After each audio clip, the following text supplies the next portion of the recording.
శరత్ గారు judgement copy చూసారా? నేను చూడలేదు సార్. యాక్చువల్లీ నాకు అంటే ఇవాళ ఐ వాజ్ వెరీ బిజీ, సాధ్యం కాలేదు ఆనెస్ట్లీ స్పీకింగ్.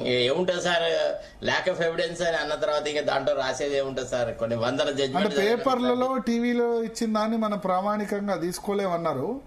అదే పేపర్లు టీవీలు పక్కన పెడితే ఆ ఎమ్మెల్యేలే అన్నారు. అందరూ అనలే కానీ ఒకళ్ళిద్దరు ఎమ్మెల్యేలు కాంగ్రెస్ లో అభివృద్ధి కోసం జాయిన్ అయినా అన్నారు.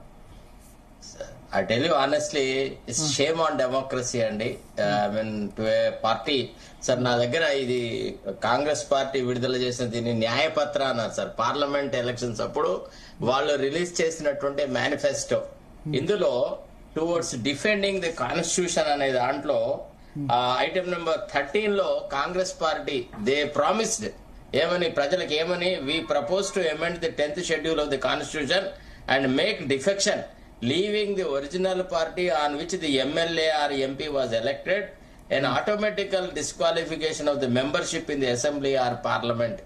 ఇంత పవిత్రంగా వాళ్ళ మేనిఫెస్టోలో చెప్పిన తర్వాత మళ్ళా రాహుల్ గాంధీ గారు దీన్ని ఈ న్యాయపత్ర అనేది it is prepared after due deliberations with thousands of people, with mingling of the people, with talking to people, and we have taken expert opinion on P. Chidambaram అని ఒక న్యాయ కోవిదుడు రాసినటువంటి ఈ న్యాయపత్రము.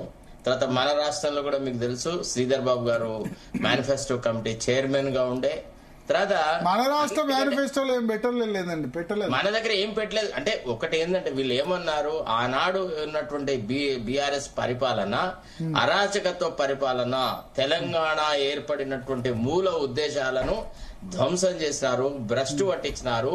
మేము ప్రజాపాలన తీసుకొస్తాం, ప్రజలకి అనుకూలమైన ప్రవర్తన తీసుకొస్తాం అంటే ప్రజల యొక్క వాళ్ళే చక్కగా ఉంటే బాగానే ఉండు, వాళ్ళు చేయబట్టే కదా ఇదో ఈ దరిద్ర కల్చర్ తీసుకొచ్చిందే కేసీఆర్. ఈ దరిద్ర కల్చర్, ఆయన ఎంత గొప్ప నేత అయినా నేను ఈ విషయంలో నేనైతే చాలా అన్సాటిస్ఫైడ్ గా ఉన్నా. మీరే కాదు, మనీ పాలిటిక్స్ తీసుకొచ్చారు ఈ పార్టీలు. సరే 2014లో అంటే నీ ప్రభుత్వాన్ని డీస్టెబిలైజ్ చేయడానికి ఒప్పుకున్నారు, ప్రజలు కూడా యాక్సెప్ట్ చేశారు. ఎందుకంటే రేవంత్ రెడ్డి ఓటుకు నోటు ఇవన్నీ ఇష్యూస్ వచ్చాయి.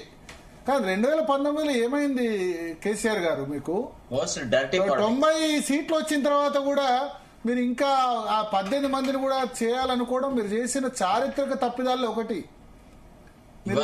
నిజంగా అంటే కేసీఆర్ గారు చేసిన ఏమంటారు వరస్ట్ డిసిజన్స్ లో ఒకటి 2019లో చేర్చుకోవడం.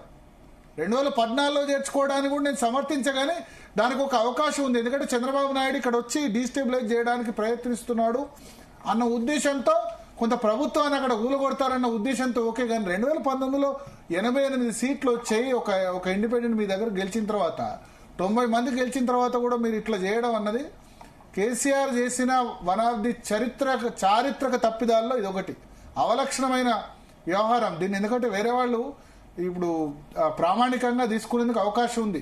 సరే సుప్రీంకోర్టు తొందరగా దాన్ని సెటిలైట్ చేసే ప్రయత్నం 3 నెలల టైం పెట్టింది కరెక్ట్. కానీ ఎస్ శరత్ గారు కంటిన్యూ.